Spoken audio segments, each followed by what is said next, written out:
Neste dia, a igreja nos convida a contemplar um fato, um acontecimento. Um menino envolto em faixas e deitado numa manjedoura. À primeira vista, parece apenas um nascimento pobre e silencioso. Mas o Natal não é um episódio isolado, pois ele contém em si o grande mistério do amor de Deus para conosco. O que nós celebramos hoje não é uma festa de aniversário, como se procura colocar em geral, seria reduzir o grande acontecimento que houve em Belém.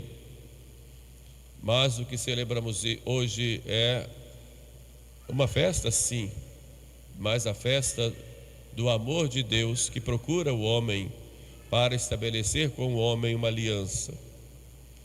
Nosso Deus não é um Deus sanguinário que se alegra com sangue, com destruição humana. Não é um Deus destruidor, ou um Deus vingativo, ou um Deus que estabelece com os homens uma relação comercial, que cobra dos homens o louvor e a honra em troca de favores. Não, o nosso Deus é um Deus de amor, e o amor tende a se expandir, e mesmo tendo visto o homem, por ele criado por amor, cair no pecado, Deus não nos abandona à nossa própria sorte. Por isso, na plenitude dos tempos, ele vem enviando seu Filho para estabelecer conosco uma aliança de amor. Esta aliança ele estabeleceu com cada um de nós exatamente quando nós fomos batizados, quando nós ouvimos, ou nossos padrinhos, do sacerdote que nos batizou, querem ser batizado, e nós dissemos sim. Naquele momento se estabeleceu conosco uma aliança de amor. Por isso, falar do Natal é falar do amor de Deus, que se dirige à humanidade para estabelecer esta união, esta comunhão de amor. Por isso, o Natal está intimamente ligado à cruz, que é o maior sinal e é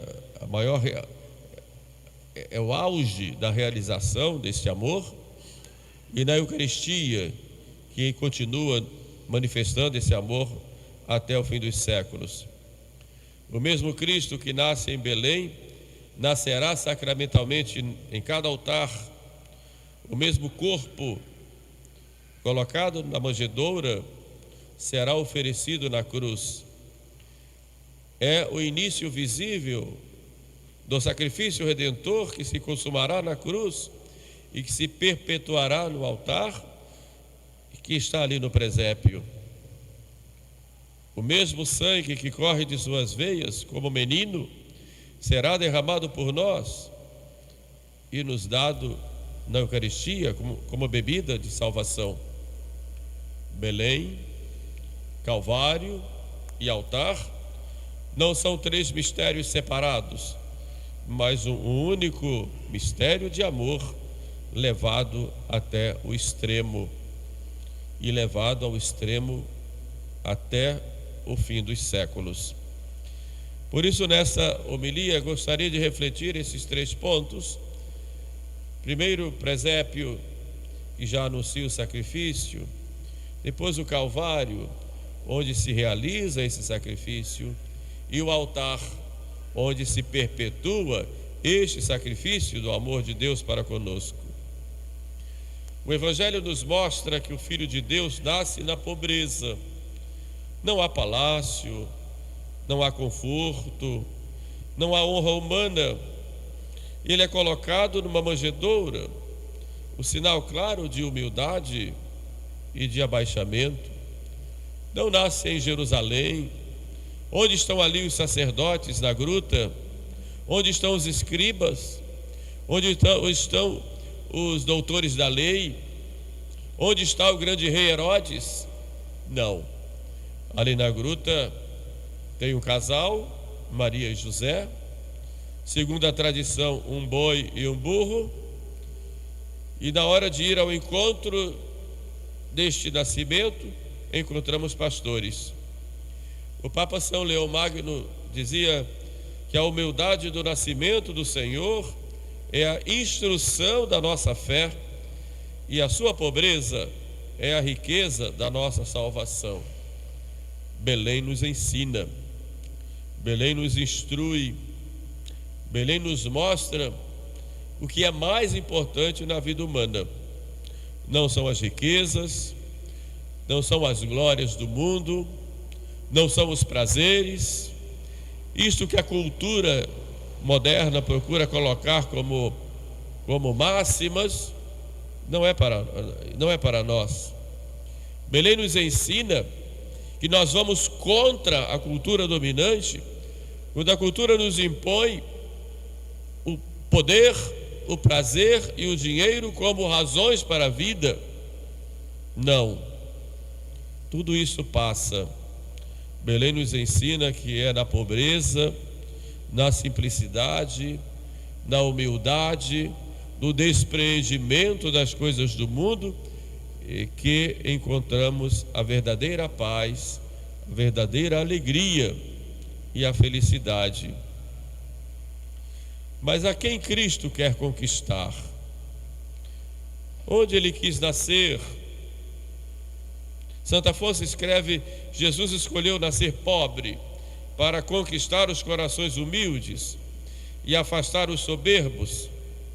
Desde o primeiro instante de sua vida, Jesus começou a sofrer e a se oferecer por nós. E quem vai ao encontro de Jesus? A quem os céus anunciam esta boa nova? Eis que vos anuncio uma boa nova que será uma grande alegria para todo o povo. É que na cidade de Belém nasceu o Salvador, o Cristo, o Senhor. A quem são ditas essas palavras? Não ao Sinédrio, não ao templo de Jerusalém, com toda a sua majestade, não. Essas palavras são ditas aos pobres pastores, homens simples, desprezados pelo mundo, mas ricos de humildade. Não discutem, não exigem sinais, simplesmente admirados com aquela visão, dizem uns aos outros: vamos a Belém e vejamos o que o Senhor nos preparou. E como ouvimos no Evangelho de hoje, foram às pressas, correndo, porque quem encontra esse tesouro corre, quem encontra Cristo corre a seu encontro, quem encontra a alegria de estar com o Senhor deixa tudo. Vamos a Belém e vamos com pressa e vejamos o que o Senhor nos preparou. Hoje também Jesus quer nascer nos nossos corações. Hoje também a igreja nos apresenta Jesus Cristo, porque a nossa fé é a fé nele, porque a quem devemos amar, numa linguagem mais moderna, por quem nós devemos nos apaixonar e deixar tudo, porque vale a pena. O mundo te eleva, o mundo te põe nas alturas, o mundo te louva, mas também te humilha. Quando tu não quiseres mais fazer o que o mundo te propõe, o mundo te derruba. Os prazeres do mundo dão sensações boas, uma felicidade aparente, fruto de fantasias, mas quando tu chegas à realidade, tu vês que não podes fazer mais nada e que aquilo tudo foi em vão.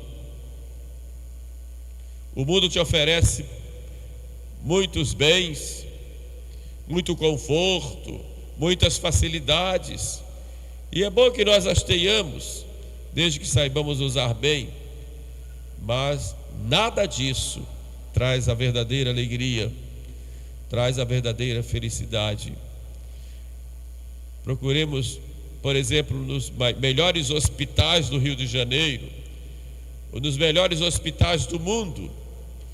Vamos àquelas camas, aqueles leitos, aquelas UTIs, com todos os aparelhos mais sofisticados, onde se gastam milhões para se manter. E o que é que nós vamos ver? Vamos ver pessoas iguais a nós, iguais, frágeis, vulneráveis, dependentes. Por quê? Porque apesar de todos os bens materiais, o homem continua na sua pequena condição, na sua fragilidade, na sua pobreza. Por isso, abaixem o orgulho,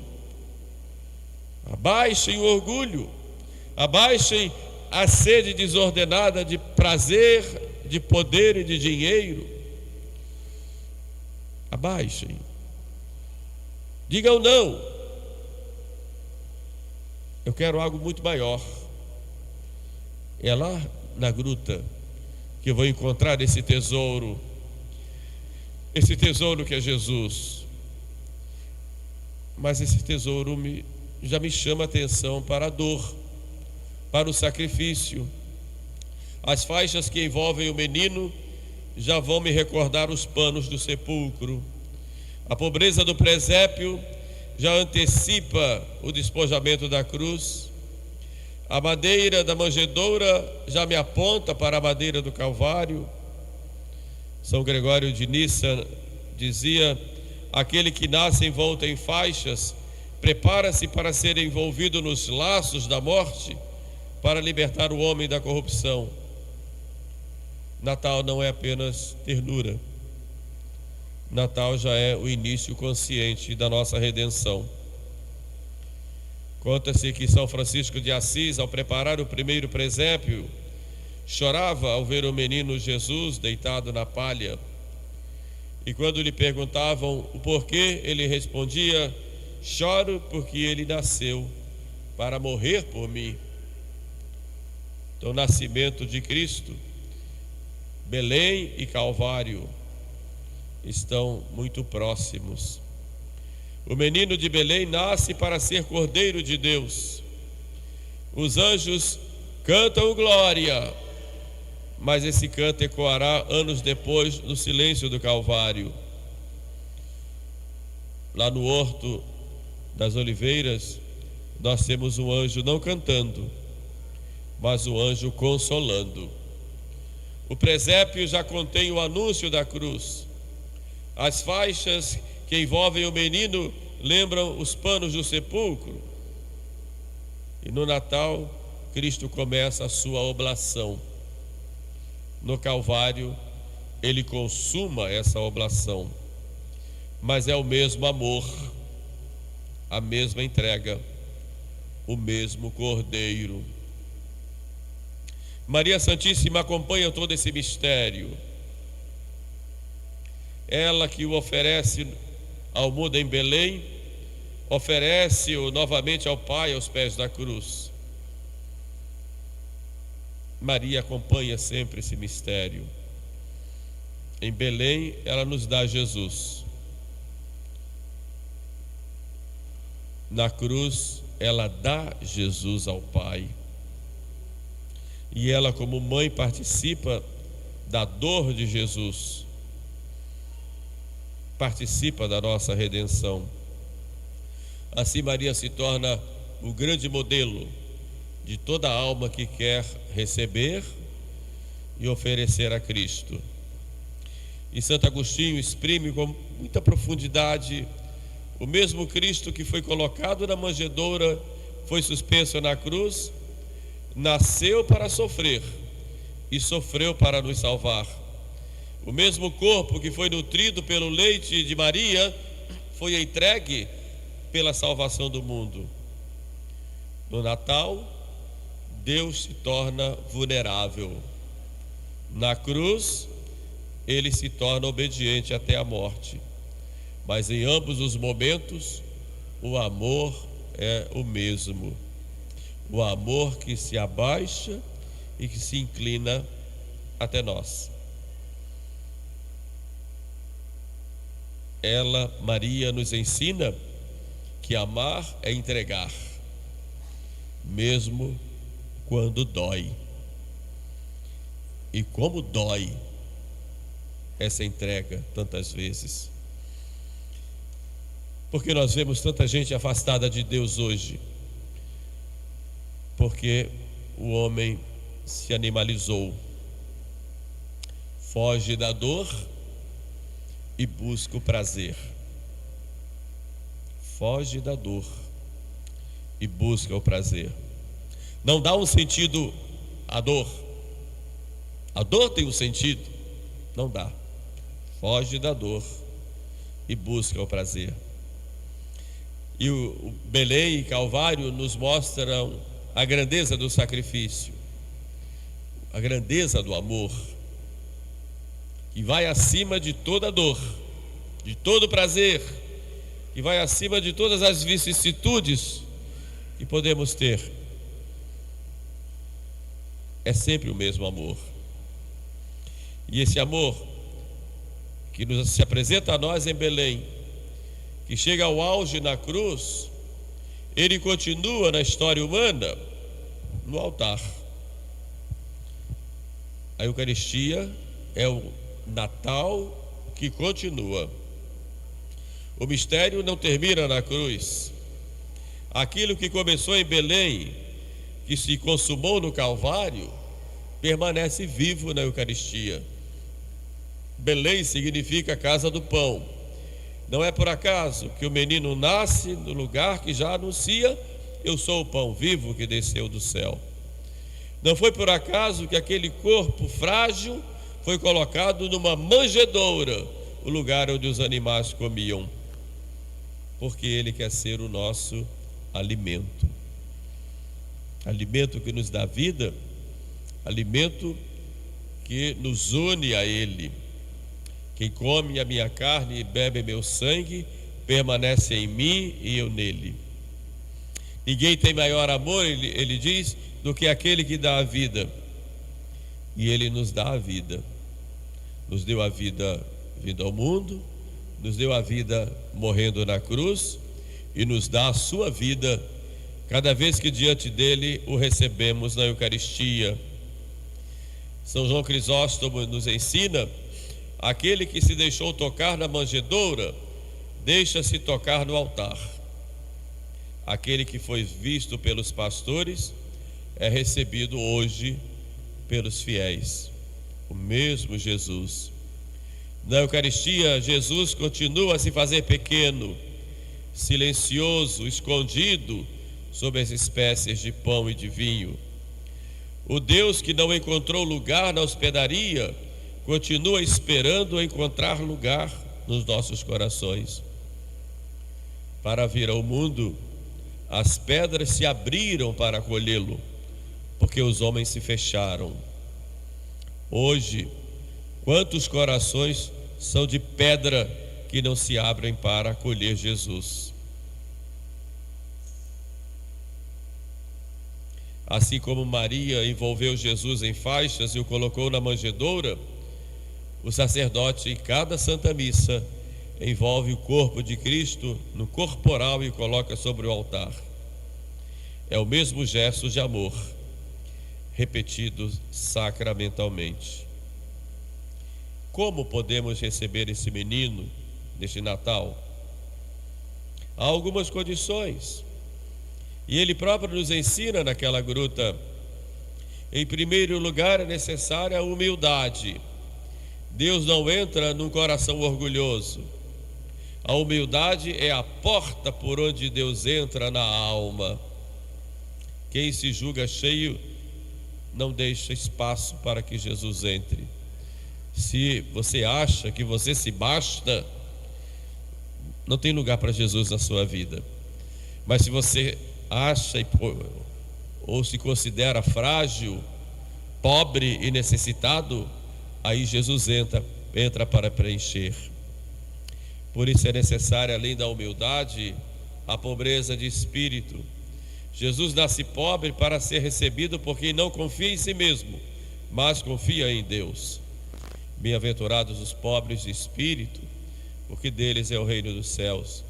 E pobre de espírito é aquele que reconhece a sua miséria e a sua necessidade de salvação. Mas é preciso ter o seu silêncio interior.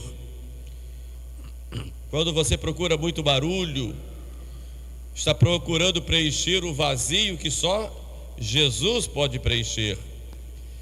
Porque Belém é silenciosa, a alma ruidosa não percebe a visita de Deus. Santa Teresa dizia: Deus fala no silêncio e no recolhimento. Por fim, é necessário termos a pureza de coração. Para receber Jesus 3 vezes santo, ou Deus 3 vezes santo, é necessário um coração purificado.